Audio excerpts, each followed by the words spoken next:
Hi everyone, this is Nick from Canada Watch, and today we're going to be covering three stories.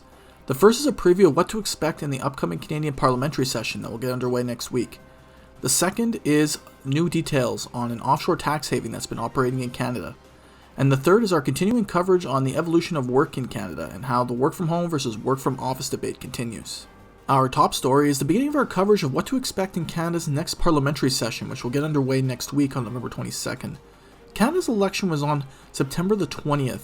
There's been a 2-month delay from the end of the election to the start of Parliament, which is leading people to wonder what the delay was about and what will be covered in this first 100 days.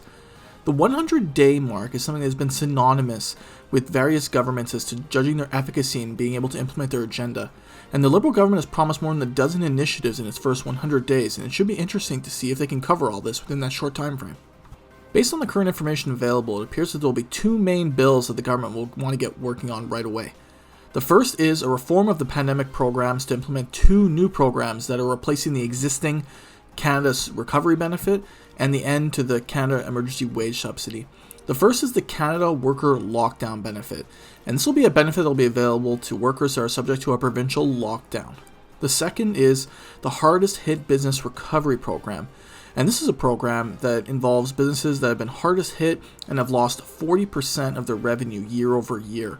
This has been met with some controversy from business communities who feel that there are some businesses that have faced difficulty that may not have such revenue loss but are still struggling, and that the benefit should be lowered in terms of the percentage that is required to qualify. The second bill the government would like to move quickly on is a bill that was brought up during the campaign, and it involved the anti-vaccination protests that were seen across the country and became a campaign issue. They want to make it a criminal offense to block access to any healthcare facility, such as a hospital, vaccine clinic, a testing facility, and that includes abortion clinics as well. This is something that'll be very, very interesting to see whether it will be adopted, and it was a major campaign issue, and the Liberals intend on following through with it. An important consideration in passing any legislation in this parliamentary session is as follows. It will be a minority parliament situation, and there's only going to be a 24-day sitting window for this parliamentary session, which will run from November 22nd to February 3rd.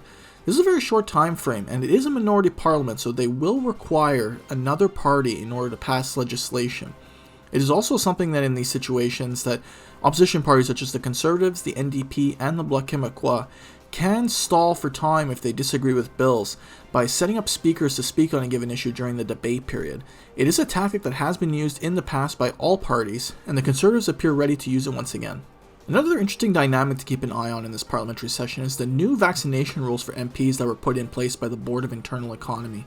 It was speculated that the Liberals, the Bloc, and the NDP voted in favor of vaccination rules that would require MPs to be vaccinated in order to attend Parliament in person. The Conservatives were in opposition to this, and they raised their concerns in a press release a few weeks ago. This is going to be very interesting because there is speculation that the Conservatives have up to 24 MPs that remain unvaccinated and remains unsure as to how they're going to be able to participate in Parliament, whether they're going to be able to in person or they're going to have to adopt a hybrid model as seen during the COVID-19 pandemic. The issues that have been previously discussed are just a mere snapshot of what is expected to come up during Parliament, and there may be day-to-day news that could affect the outcome of certain events. We'll keep a close eye on it for you and bring you updates as they become available. Our second story today is a big reveal by the Canada Revenue Agency, who is chasing a major offshore tax haven called the Corporate House Group, who has used wealthy Canadians' money to buy $300 million worth of assets. They are operating what is known as a shadow bank. Shadow banks offer very similar services to banks such as loans, payments, withdrawing money, transferring money, and they transferred over $338 million worth of assets of wealthy Canadians in order to minimize tax income.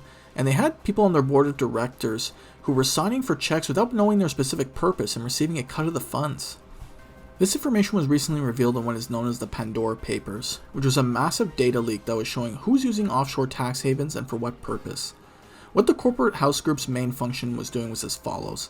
They were setting up shell companies for CEOs to shield them from income tax, and they would do it by doing the following steps. They would set up a shell company on behalf of the CEO, and rather than the CEO draw a salary from the company that they were working for, the shell company would then bill the company for consulting services on behalf of the CEO.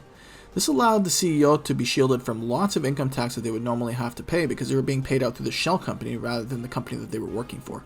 It is important to note that there have been developments in pursuing the corporate house group for these types of activities. In the United States, they have been successful in bringing forward a criminal and a civil case against corporate house group, and that is currently going through the courts. In Canada, the CRA is having a lot of trouble pursuing them. They have faced over 80 court challenges in their audit process in an attempt to gain access to their financial records, and they're facing a lot of roadblocks in this regard. These recent revelations present an interesting thought with regards to the political rhetoric surrounding taxing the rich and being able to pursue these types of accounts overseas. There's a lot of political rhetoric surrounding this issue, and a lot of it is well-intentioned.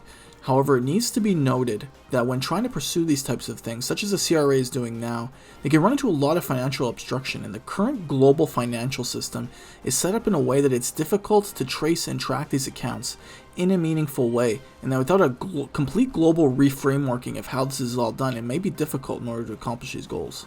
Our final story today continues our coverage about the evolution of work in Canada and the traditional dynamic of working in an office versus working from home. Despite high vaccination rates and a booming economy, there are still 4 million Canadians out of 19 million that are working from home at the moment. And this has led to a debate as to, despite the crucial functioning of work from home during the pandemic, whether this trend will continue and how employers and employees can best approach this issue going forward. The report comes at a crucial time for employer and employee relations with regards to best practices moving forward on work from home. Employers are worried and are facing pushback from some employees with regards to these practices and their plans to return people to the office. Many employees have become used to not having to do the long commute, and the price of gas as a cost of living consideration is making the prospect of a long commute less and less attractive. Employers are worried that they're going to face a wave of resignations for people who may not want to do the long commute anymore, and this is something to be considered. In response to these concerns, there is another growing debate that is happening, particularly in the tech industry. And this debate is, what is the compensation for a remote worker compared to one that works in the office, and whether cost of living in a particular area should be considered. You know, there are long commutes in places such as Toronto where people commute from an hour and a half away in order to arrive at the workplace. And if such a worker is living in maybe a lower cost of living area, employers are arguing that they may be able to adjust a person's salary to reflect the cost of living in their particular area. This is going to face some pushback from labor and advocacy groups who claim that same work done should equal same pay and that no salary adjustment should be introduced. As both employers and employees weigh the pros and cons of working from home versus working at a workplace, it is important to consider all of the factors previously mentioned, and that it may be an important consideration for attracting top talent in the future to prospective companies, and that a hybrid model or a model that encourages both practices may be needed for companies that need to remain competitive. That's it for today on Canada Watch. We bring you updates on Canadian news, politics, and business. We hope you enjoyed this edition. See you next time.